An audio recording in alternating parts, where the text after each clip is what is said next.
We're here. Who's this little pretty thing in my camera? Hello. Oh, I have a cough drop in my mouth. I'm gonna have to chew it. Oh God, it's gonna hurt. Oh, it's so minty. It's not even a fruity one. It's like one of those really strong menthol ones. Oh. Hello, my pussycats. Welcome to my psychiatry office, or welcome back to my psychiatry office. I do have to clarify, I am not an actual psychiatrist, so you don't have to take my advice. I'm just tossing it out. You're more than welcome to nibble on it if you want. If this is your first time here, hello and welcome to my page. I don't know how you found this, but whoever sent you here, you're gonna wanna tell them thank you, because I'm gonna change your life. I mean, I don't know if my impact is that broad, but I hope. If you decide at the end of this video that you would like to tolerate me for another video, hit the subscribe button and turn on your notification bells so you don't miss a single thing, because I am on a roll lately and I've been popping out videos like I've been popping Xanax. I don't actually do Xanax. If there's a medication that prevents me from orgasming, I don't want a thing to do with it. And of course, to all of my returning pussycats, you guys know I love you the most. Today, I went to my Instagram and I asked you guys if you needed some advice. I said, hit me up, comment on my page, slide in my DMs. I'm ready to give some good, friendly advice. I do make a lot of selfish content, as in content that no one asked for, but I just wanted to make. But occasionally, I do like to be a giver, and I like to make content that can really help you guys. Also, I'm gonna try to cover a wide variety of topics. I'll have them on the side of the screen and the order that they're gonna go in, so you know what's coming up next, what to expect. It's gonna be a fun time. I've really been snapping with the editing. Let's try to make this intro as short as possible. If you like the video, give it a thumbs up. If you hate the video, give it a thumbs down. Leave a comment because I love reading them. I know I said this yesterday, but we're almost to 10,000, like for real this time. Like I need like 100 more for 10,000 on Instagram. So round up your gal pals and get me to my swipe up. I'm being selfish, what can I say? I know I just dropped my phone. Never mind. I just have a lot of energy today. All right, I need to stop talking. Let's just get to the advice. I want to start with this one because I get this question a lot from boys and girls too, but it's mostly guys. And I just want to settle this once and for all. It's kind of strange, but I'm going to give you the benefit of the doubt. So this person asked, well, I want to date a trans woman, but not sure how to approach one of these ladies for fear of offending her. How do I do this properly? First, my question is, what are your motivations for wanting to date a trans woman? That's always my #1 question in my head, because what is it about a trans woman that makes you so attracted? If it's a pre-op trans woman and they have a certain genitalia that you are attracted to, then that might not be the best reason to pursue someone solely based off of the fact that they have a penis. So that's always my first thing. What is making you want to pursue a trans woman? Point #2, trans women, we're not this like mystical, fictional creature that we don't all like live on some island and you've got to like sail the 7 seas to come find us. We're literally everywhere. You might recognize it, you might not. I'm sure there's trans people that you've seen before and you have no idea. We live on the same planet, okay? We're all coexisting on this sphere that we've been placed on for whatever fucking reason. We're not like so inaccessible, okay? People like to be treated like people. It doesn't matter if you're a cis woman or a trans woman. We just want to be treated with respect. I will say this, do not treat someone like they are a sexual fantasy, a sexual fetish, or a sexual object. If you want to fuck a trans girl, I'm sure that there are lots of trans women out there who would be willing to be accommodating. But for whatever reason, if you're looking to be in a long-term relationship and for whatever reason you see yourself wanting to be with a trans woman, then you need to put that on the back burner and you need to get to know the person first. Don't be weird. There's a lot of creepy, weird people. It's not hard. Treat a trans person just like you would treat any other human being, and I guarantee that you will get a lot further than treating her like a science experiment. Next question. I want to support my female to male boyfriend the best I can regarding his future as a transgender man, dysphoria, etc. But sometimes I don't always know what to say or do since I have never been in his shoes. What do you think is the best thing I could do? I think this is a wonderful question. People who are not of trans experience involved with someone who is trans, I could see how that would be extremely stressful, because being in a relationship is already hard enough. There's emotions you have to deal with. Sometimes the other person's pissed off and you have no idea why, and you're like freaking the fuck out. You're like, what did I do? Is something wrong? And with trans people, that is gonna come up even more, because trans people have to deal with dysphoria and their mental health, and they kind of have to be selfish. And you wanna know how to ease their life. You wanna know how to make it easier. You'll never really know, but don't let that make you feel like you can't be a support system, or you can't be enough, or you don't know how to support in the right ways. What I would appreciate from a partner is just understanding, just the drive, just the willingness to even try to understand what I'm going through. That's enough. Be supportive and communicate. That does wonders. Be honest. Be like, look, I am in no way, shape, or form ever going to fully understand what it feels like to go what you're going through, but I am your partner and I love you and I care about you. How can I be supportive? There is no shame in asking, because the answer is not universal for everyone. Everyone has different needs, wants, and different love languages. So be honest, ask. Whether you're early in the relationship or not, it's never too late to be like, I don't understand this and I don't understand how to help you. So what's the best way? But I can tell you some universal answers would just be the willingness to try to understand, love, compassion, comfort. When they're feeling down or dysphoric or upset, just do things that you know will make them happy, and it won't always work. Don't let that make you feel bad about yourself. Sometimes you can't do anything, but just communicate and see what things that they would appreciate. All right, next question. I want advice on dating because I've never dated before. So my problem is I want someone my age, and in the same time, I don't want him to be immature. But one time a guy texted me on Facebook and he was hot as fuck and he was 6 years older than me, but his personality is trash and he was so immature to the point I wasn't interested anymore.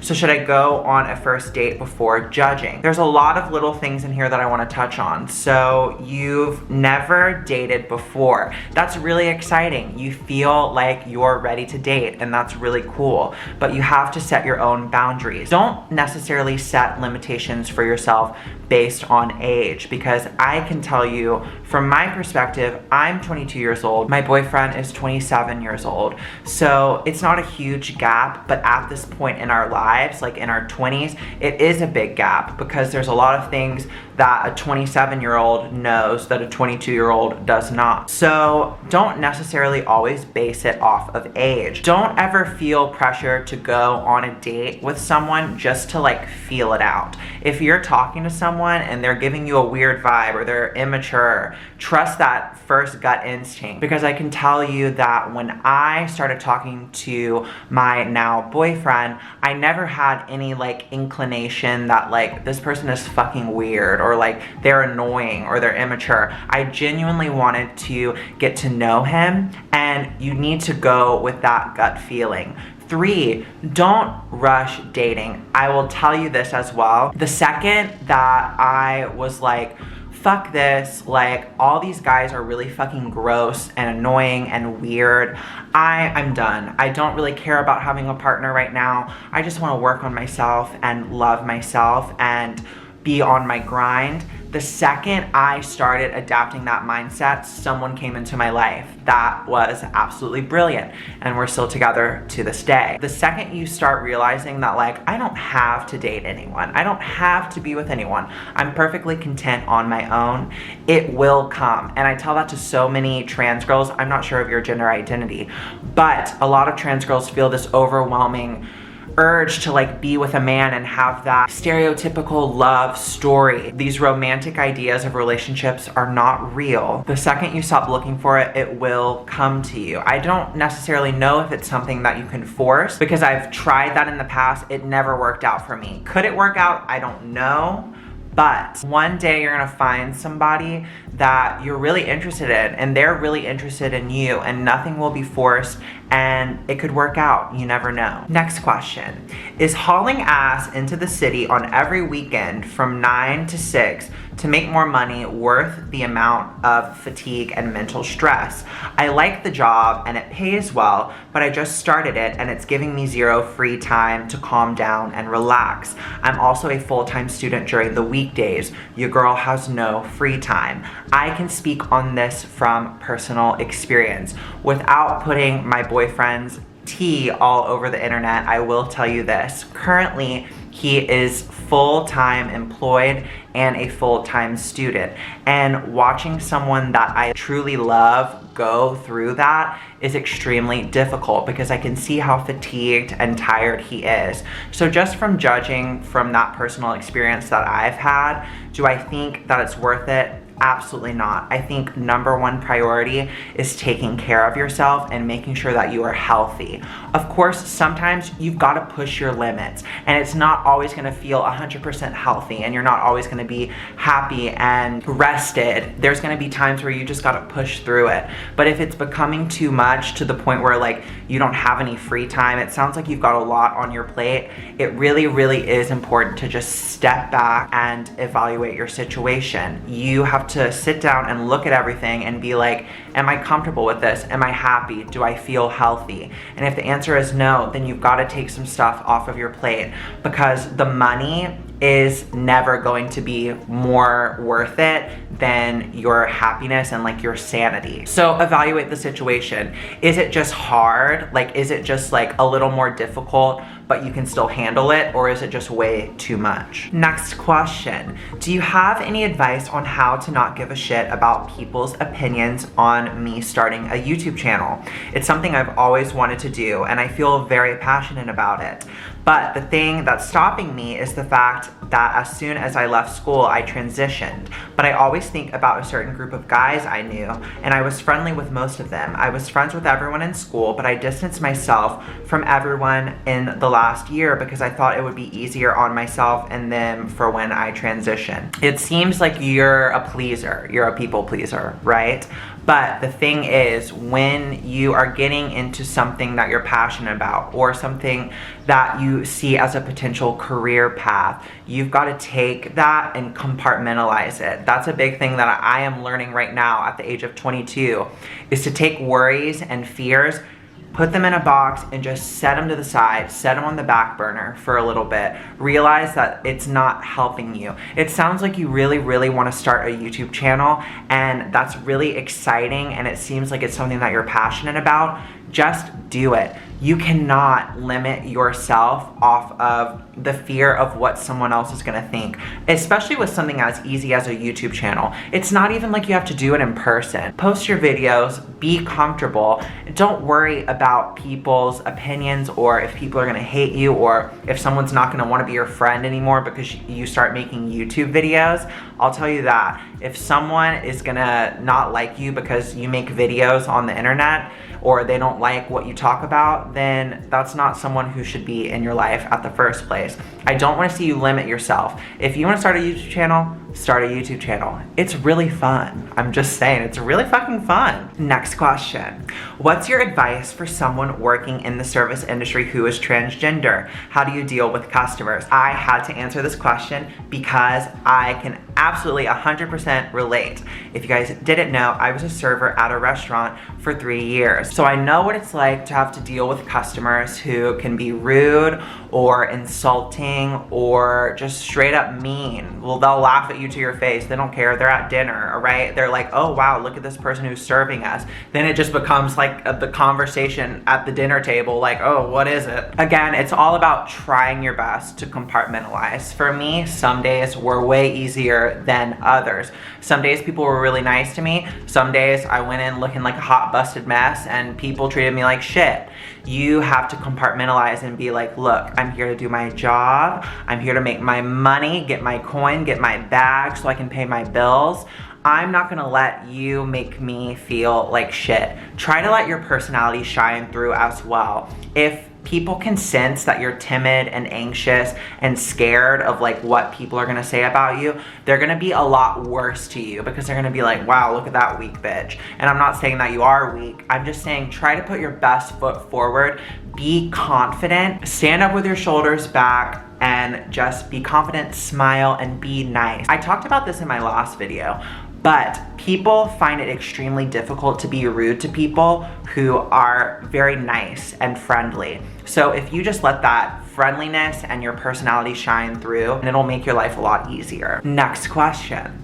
If you don't mind me asking, what's the medication you've recently been put on for your depression? Sorry if this is too personal, but in your last vid, you were talking about medication not working until you tried the one you're on now. I have severe depression and have very bad luck with medications I've tried. So I was very timid to share this information at first, because I was thinking to myself, I don't want to say the medicine that I'm on and then someone think that it's going to work for them. So the first thing I want to address before I tell you, this medication that I'm on is not universal, okay? Antidepressants, from what I've learned and what I've talked about with my psychiatrist, they're very specific. Some people have to try 1, 2, 3, 4, 5 different medicines before they find the one that works for them. So my wish is that no one takes this information and runs to try to get a prescription for this medicine and be like, this girl said that she was on this and I can tell she's so much happier and so much more confident, I want to start it. And then I thought, well, it's not like these medications are easily accessible, right? It's not like people are dealing antidepressants on the street.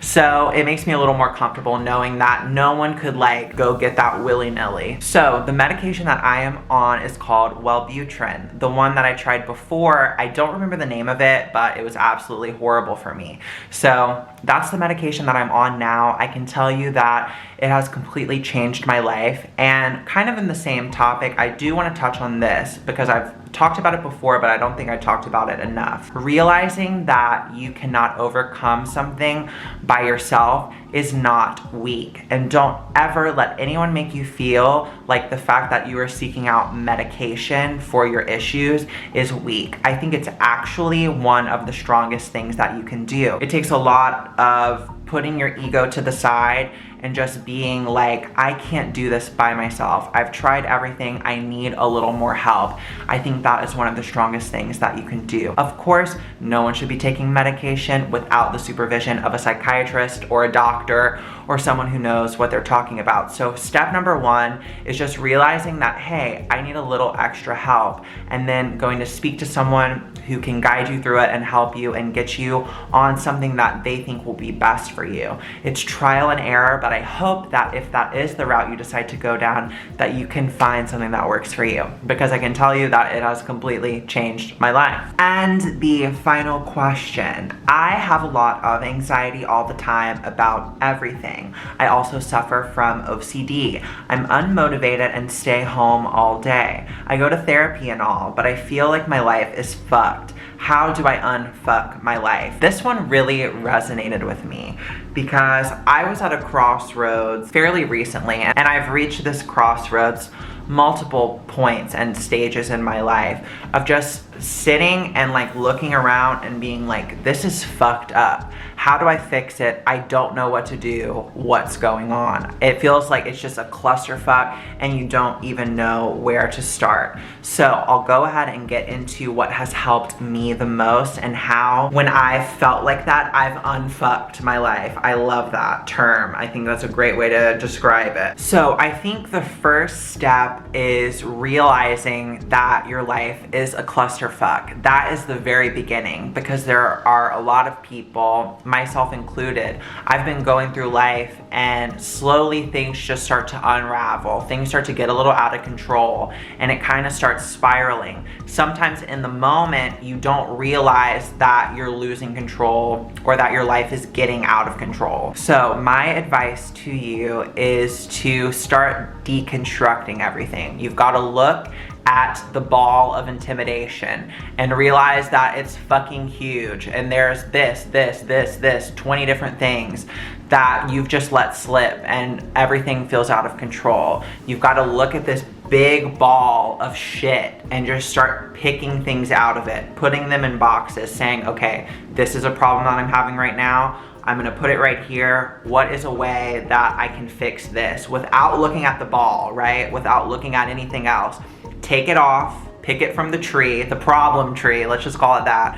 Pick your fruit from the problem tree, look at it and be like, how can I fix this? Don't worry about everything else. Because when you look at the whole ball, the whole tree, right? It looks so big and so intimidating, and you're looking up at it and you're like, oh, what can I do for this or this or this? How do I fix this? This is horrible. This is like crazy. I don't know what to do. But when you pick something from it and you put it right in front of you and it's a bit smaller, it's a lot less intimidating. Looking at the big tree can be extremely overwhelming. And if you're like me with a lot of anxiety, it is too much. It's not gonna solve anything. You're just gonna get more overwhelmed, more depressed, and you're just gonna add more stuff to it. I was at this point a while back. I'll tell you some of my issues. I was feeling really unmotivated. It was really, really hard for me to make videos. I was having self-confidence issues. I was having money issues. I was having mental health issues. I had really bad self-image. I was using unhealthy coping mechanisms. I wasn't communicating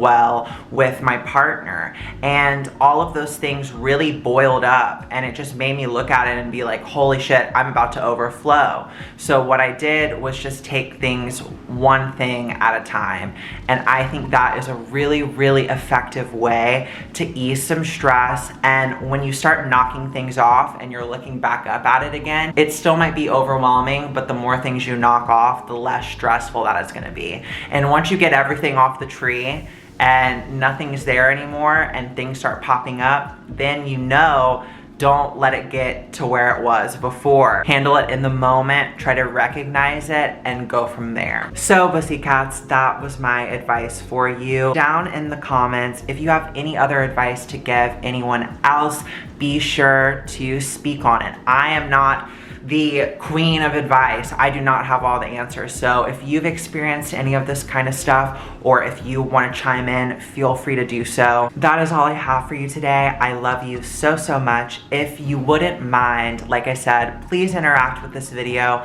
Give it a like, a dislike, a fist, a middle finger, a nice old shove in the titties. I don't know, whatever you want to do. Please leave a comment. I would love, love, love to read it. And if you don't mind and you wouldn't mind seeing me again, please subscribe. It really helps me out, and it's a free way to support my channel. It really would mean a lot to me, and it helps a ton. My back is hurting. I need to go to the chiropractor. I love you guys so much, and I will see you in my next video. Bye. I love you so much. Bye. Oh, my makeup today kind of snapped. What is this? Has this been here the whole time? God damn it. Okay, bye. Baby, I'm not running around looking for nobody else. I've got one thing on my mind. I already hear the bells. Baby, I'm not running around looking for nobody. And I remember, like, I can go back and look at pictures and see, like, my chest. Like, you can see my, like, rivets, like, collarbones were completely unnaturally and unhealthily protruding. I was mentally foggy all the time because the only thing that I could focus on was what I was eating and